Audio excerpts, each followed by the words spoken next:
जम्मू के बस अड्डे से 7 किलो विस्फोटक मिलने के मामले में पुलिस ने अब तक 4 लोगों को गिरफ्तार किया है। जिन्हें गिरफ्तार किया गया है उनके नाम सोहेल, काजी वसीम, अतर शकील खान और आबिद नबी है। पुलिस ने सोहेल, काजी वसीम, अतर शकील खान को पुलवामा और आबिद नबी को बडगाम से गिरफ्तार किया है।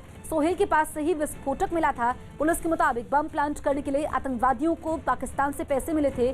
सुरक्षा बल का कहना है कि पाकिस्तान में बैठे अलबदर के चीफ कमांडर ने यह साजिश रची थी, जो लगातार आतंकवादियों के संपर्क में था। जम्मू में कई महत्वपूर्ण जगहों पर आईडी लगाने के बाद आतंकी सोहेल को विमान से श्रीनगर पहुंचना था, जहां एयरपोर्ट पर अतर शकील उसे लेने आने वाला था। अतर शकील खान उर्फ उबैदुल्ला अलबदर कश्मीर का शीर्ष कमांडर है। पुलिस ने उसे भी पुलवामा से गिरफ्तार कर लिया है। वहीं सोहेल के एक और साथी आबिद नबी उर्फ सेहरान को भी उसकी मदद करने के आरोप में बडगाम से गिरफ्तार किया गया है।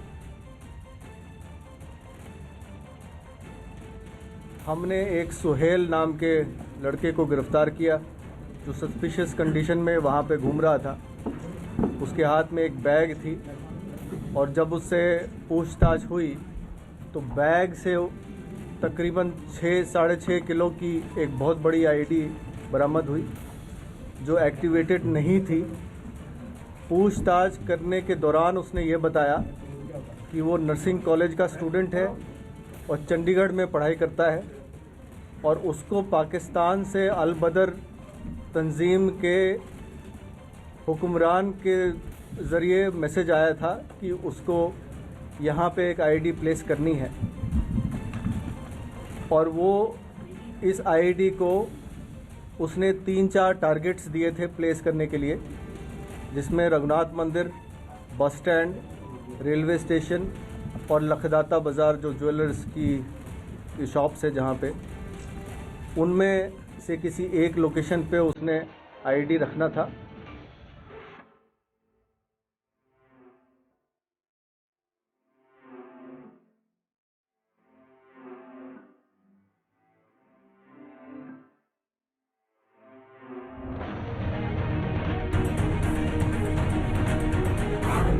लश्कर की बड़ी साजिश नाकाम।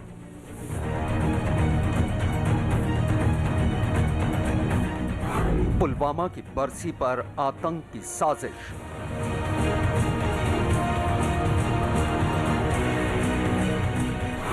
निशाने पर जम्मू का भीड़ वाला इलाका।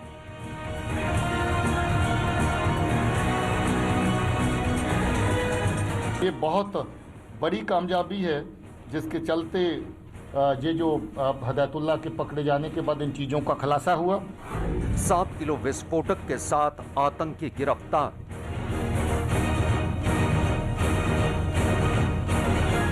साल 2021 के 2 महीने भी पूरे नहीं हुए हैं, जम्मू कश्मीर पुलिस को बहुत बड़ी कामयाबी मिली है। पिछले शनिवार जैशे मोहम्मद का आतंकवादी उन्होंने पकड़ा और कल लश्कर तैयबा का मिलिटेंट उन्होंने पकड़ा है। लेकिन आज आपको बता दें कि आज जो जम्मू बस स्टैंड से एक जखीरा बरामद हुआ है। एक बहुत बड़ा मंसूबा था जिसको अंजाम देना चाहते थे आतंकवादी, लेकिन वो यहाँ पर विफल होता नजर आ रहा है। दूसरी बरसी थी पुलवामा अटैक की और क्या मंसूबा था ये अभी तक पता नहीं चल पाया है, लेकिन किसी न किसी वारदात को वो अंजाम देने वाले थे। जम्मू कश्मीर पुलिस का सारा अमला और उसके आला अफसर यहाँ जिस बात का पर्दाफाश करने पहुंचे हैं, उसे सुनकर एक बार फिर पूरा देश दहल गया। पुलिस की माने तो मंदिरों के शहर में मातम फैलाने की साजिश रची गई थी, जिसे वक्त रहते बेनकाब कर दिया गया। हमने एक सोहेल नाम के लड़के को गिरफ्तार किया, जो सस्पिशियस कंडीशन में वहाँ पे घूम रहा था। उसके हाथ में एक बैग थी और जब उससे पूछताछ हुई तो बैग से तकरीबन 6-6.5 किलो की एक बहुत बड़ी आईडी बरामद हुई। जी हां, इस साजिश का पर्दाफाश ऐन उस रोज हुआ जब सारा हिंदुस्तान पुलवामा हमले की दूसरी बरसी पर अपने शहीदों को याद कर उन्हें श्रद्धांजलि दे रहा था। 2 साल पहले पुलवामा में सीआरपीएफ के काफिले पर एक आतंकी हमले में 40 जवान शहीद हो गए थे। पुलवामा हमले की दूसरी बरसी को मातम में बदलने की एक बड़ी आतंकी साजिश नाकाम कर दी गई। पुलिस के मुताबिक जम्मू शहर के बस अड्डे पर 7 किलो विस्फोटक के साथ एक आतंकी पकड़ा गया। इस खबर के फैलते ही जम्मू में सुरक्षा एजेंसियां सतर्क हो गईं और सुरक्षा बल और मुस्तैद हो गए। बकौल पुलिस, आतंकियों ने शहर को बम धमाकों से दहलाने का एक खौफनाक प्लान बनाया हुआ था और उनके निशाने पर जम्मू शहर में जम्मू रेलवे स्टेशन, जम्मू बस अड्डा, जम्मू का बड़ा बाजार और रघुनाथ मंदिर था। 12 और 13 की रात को जो दूसरा आतंकी पकड़ा गया है, जिसका नाम जहूर है, जहूर आथर इसका नाम है, इसको खालिद भी कहते हैं और साहिल भी नाम है इसका। लश्कर तौबा के फ्रंट को जो रन कर रहा था टीआरएफ को, ये टीआरएफ का चीफ था। ये भी बहुत लंबा अरसा पहले खुद ओजीडब्ल्यू के खाते में काम करता रहा। इसकी बड़ी बात यह है कि ये बहुत पुराना ट्रेंड मिलिटेंट है। पुलिस के आला अफसरों के मुताबिक उन्होंने पिछले 9 दिनों में 7 आतंकियों को गिरफ्तार किया है। गिरफ्तार आतंकी से बड़ी तादाद में हथियार और विस्फोटक बरामद किए गए हैं। पकड़े गए आतंकी से 6 पिस्टल, 12 मैगजीन, 189 गोलियां और आईडी बनाने के लिए विस्फोटक से भरी 15 बोतलें बरामद की गईं। पुलिस के आला अधिकारियों के मुताबिक सांबा सेक्टर में सुरंग और हथियारों का मिलना, उसके बाद दिल्ली में देश के राष्ट्रीय सुरक्षा सलाहकार अजीत डोभाल पर आतंकी हमले की साजिश का भंडाफोड़ इस बात की तस्दीक करने के लिए काफी है कि आतंक की इस साजिश के तार दिल्ली तक फैले हो सकते हैं। इस आतंकी को जो पाकिस्तान में हैंडल करने वाला आदमी है, जिसको अलियास डॉक्टर के नाम से जानते हैं, उसके कहने पर ये बंदा दिल्ली भी जाता है और दिल्ली में जाकर के हमारे एनएसए साहब अजीत डोभाल साहब के जो जहाँ पर वो ऑफिस है, उन एरिया की रैकी करता है, फिल्म बनाता है और वो फिल्म बना के पाकिस्तान अपने हैंडलर को भेजी जाती है। जिसका मतलब ये हुआ कि ये जम्मू कश्मीर के साथ साथ दिल्ली के अंदर भी अपने टारगेट जिनको ये निशाने पे लाना चाहते थे, खासतौर पे जैश ए मोहम्मद जिनको निशाने पे लाना चाहती थी, उनकी रैकी इनके जरिए से करवा रही थी। आतंकवाद के खिलाफ जम्मू पुलिस को लगातार जिस तरह कामयाबी मिल रही है, उसे देखकर तो लगता है कि जम्मू कश्मीर से बहुत जल्द ही आतंकवाद का सफाया कर दिया जाएगा।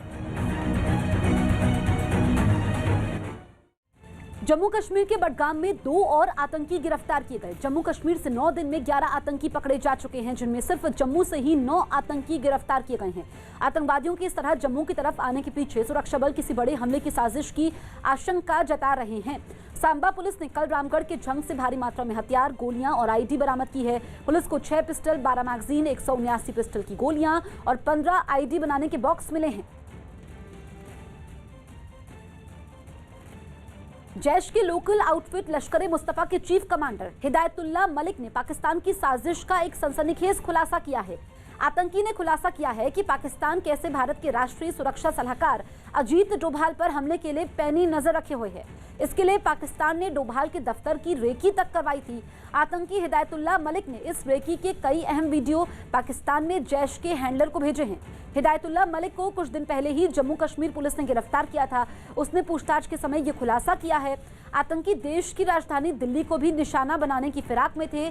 जम्मू कश्मीर के डीजीपी दिलबाग सिंह ने बताया कि बिहार से भारी मात्रा में हथियार जम्मू कश्मीर लाए जा रहे हैं। इस आतंकी को जो पाकिस्तान में हैंडल करने वाला आदमी है, जिसको अलियास डॉक्टर के नाम से जानते हैं, उसके कहने पर ये बंदा दिल्ली भी जाता है और दिल्ली में जाकर के हमारे एनएसए साहब अजीत डोभाल साहब के जो जहाँ पर वो ऑफिस है, उन एरिया की रैकी करता है, फिल्म बनाता है और वो फिल्म बना के पाकिस्तान अपने हैंडलर को भेजी जाती है। जिसका मतलब ये हुआ कि ये जम्मू कश्मीर के साथ साथ दिल्ली के अंदर भी अपने टारगेट जिनको ये निशाने पे लाना चाहते थे, खासतौर पे जैश ए मोहम्मद जिनको निशाने पे लाना चाहती थी, उनकी रैकी इनके जरिए से करवा रही थी। और उस रैकी के बाद वहाँ पर भी इस तरह की दहशतगर्दी की कार्रवाइयाँ प्लान करने का मंसूबा पाकिस्तान की एजेंसीज ने, खासतौर पे जैश ए मोहम्मद ने बना रखा था। चमोली आपदा में मौत का आंकड़ा 50 के पार पहुंचा। उत्तराखंड के तपोवन में कल 13 शव और निकाले गए, जिसके बाद मौत का आंकड़ा 51 हो गया। 7 फरवरी को चमोली में आपदा आई।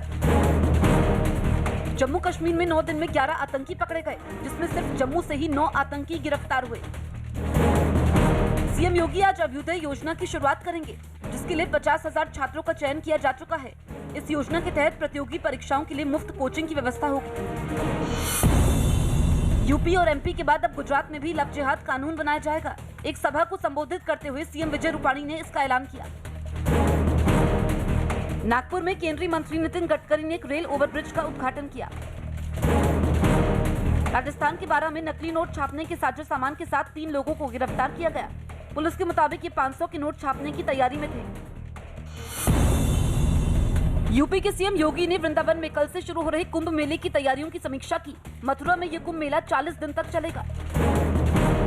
कांग्रेस महासचिव प्रियंका गांधी आज बिजनौर के चांदपुर में किसान पंचायत को संबोधित करेंगी। इससे पहले वो सहारनपुर में भी किसान पंचायत कर चुकी हैं। पुलवामा आतंकी हमले की दूसरी बरसी पर लुधियाना में किसान संगठन ने कैंडल मार्च निकाला। यूपी के हमीरपुर में 3 साल की एक बच्ची 10 फीट गहरे बोरवेल में गिर गई। यह हादसा उस वक्त हुआ जब ये बच्ची घर के पास खेल रही थी। हादसे की जानकारी मिलते ही पुलिस और प्रशासन की टीम वहां पर पहुंच गई और बोरवेल में फंसी बच्ची को निकालने की कोशिश तेज कर दी। सबसे पहले बोरवेल के नजदीक ही एक बड़ा गड्ढा खोदने का काम शुरू किया गया और फिर एक आदमी उस गड्ढे में जाकर बच्ची को निकालने की कोशिश करने लगा। गड्ढा खोदने का काम बड़े ध्यान से किया जा रहा था ताकि बच्ची को कोई चोट ना पहुंचे।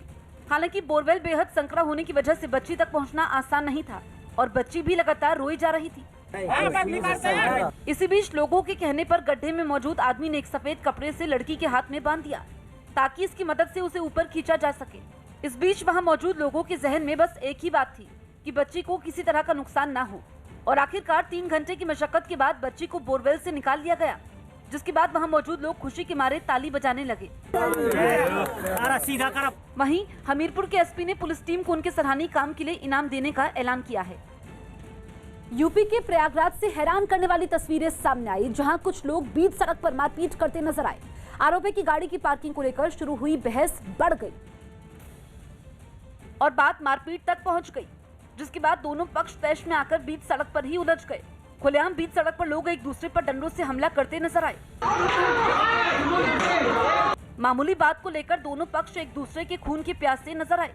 जिसको जो मिला वो उसी के साथ इस जंग में शामिल हो गया। करीब आधे घंटे तक बीच सड़क पर ये लोग तांडव मचाते रहे।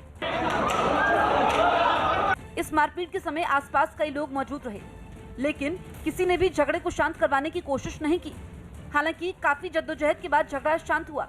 मारपीट की इस घटना में दोनों पक्षों के 9 लोग घायल हो गए। यूपी के मुरादाबाद से दिल दहला देने वाली कुछ तस्वीरें सामने आई, जिनमें कुछ लोग एक बाइक सवार को बेरहमी से पीटते दिखे।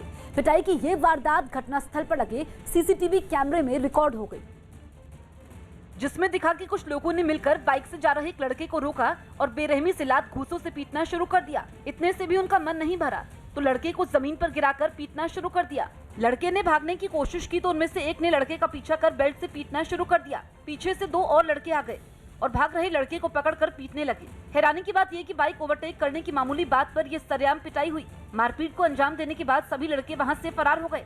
इसी बीच पीड़ित ने अज्ञात बदमाशों के खिलाफ केस दर्ज करवाया है। यूपी के हरदोई में जांच करने पहुंचे एक दारोगा पर गुंडागर्दी करने का आरोप लगा है। दारोगा पर 2 लोगों को पीटने का भी आरोप है और इस पिटाई से खफा गांव वाले जब इकट्ठा हो गए तो दारोगा ने अपनी पिस्तौल चलाने की धमकी दे दी। तुझे दिखाऊंगा ना। इसके बाद गांव वालों पर धौंस दिखाने के लिए दारोगा ने हवा में फायरिंग भी की। गोली मार रहा हूं तुम। 2 भाइयों में लेन देन को लेकर हुए विवाद में जांच करने पहुंचे दारोगा ने खुद ही विवादों को न्योता दे दिया। इसी बीच किसी ने दारोगा का मोबाइल ले लिया। लूट का मोबाइल आपका मिल जाएगा। मामले का वीडियो वायरल होने और पीड़ित परिवार की शिकायत के बाद एसपी ने दारोगा को लाइन हाजिर कर विभागीय जांच के आदेश दे दिए हैं। इनके विरुद्ध कार्रवाई के लिए विभागीय जांच के आदेश एसपी महोदय द्वारा दिए गए हैं। हालांकि दारोगा का कहना है कि गांव वालों ने भी उसे घेरकर पीटा, इसलिए उसने आत्मरक्षा के लिए गोली चलाई। दिल्ली के सीएम की बेटी से ठगी करने वाले पकड़े गए। दिल्ली के सीएम केजरीवाल की बेटी के साथ ऑनलाइन ठगी करने के आरोप में 3 लोगों को गिरफ्तार किया गया। आरोपियों की पहचान कपिल, मानवेंद्र और साजिद के तौर पर हुई। कर्नाटक की डिप्टी सीएम लक्ष्मण सवदी ने राम मंदिर के लिए 10 लाख रुपए दान दिए।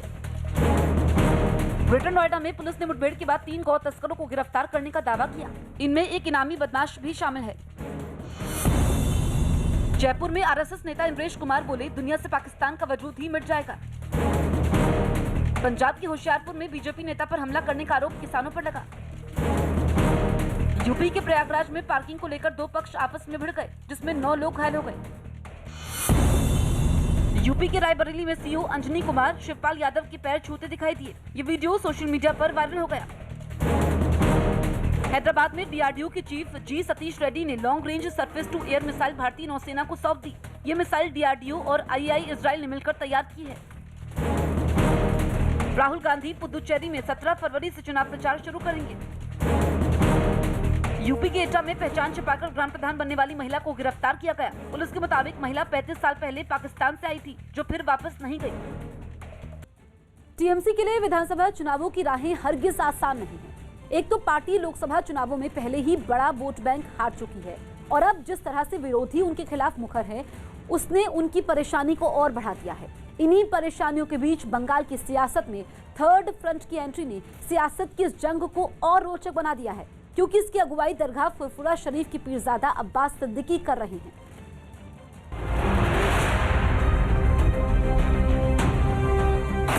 बंगाल की सियासत में बदलाव का समीकरण, विधानसभा चुनाव से पहले पीरजादा का पॉलिटिकल प्लान, तीसरे मोर्चे का तिकड़म किस पर पड़ेगा भारी।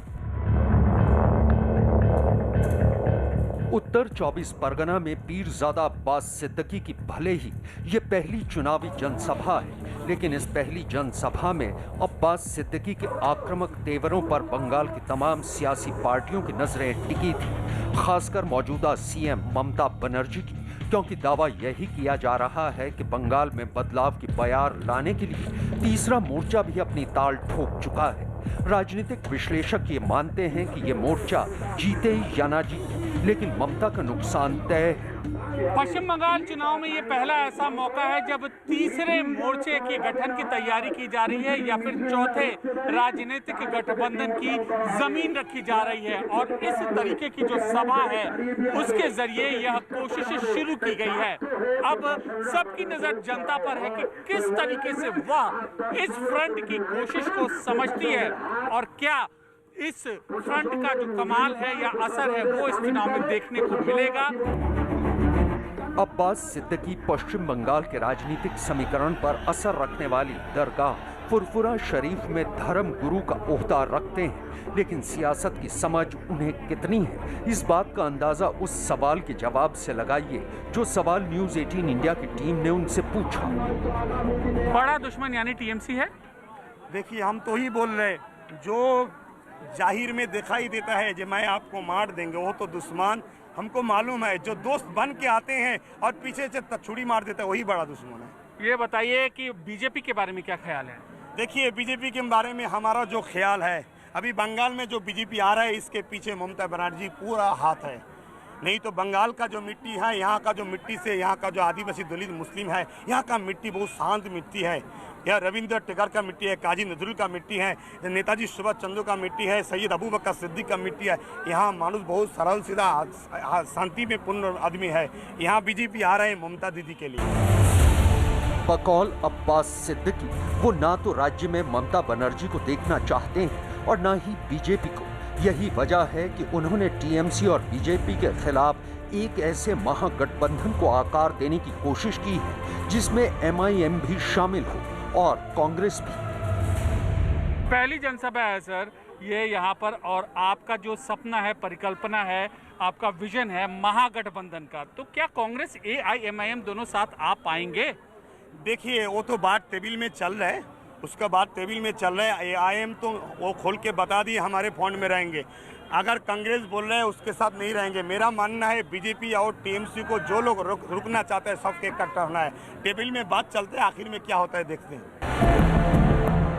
इतना ही नहीं, दावा तो ये भी किया जा रहा है कि ये तीसरा मोर्चा जिन जिन सीटों पर चुनाव लड़ेगा उनमें से ज्यादातर सीटों पर उसे जीत हासिल होगी।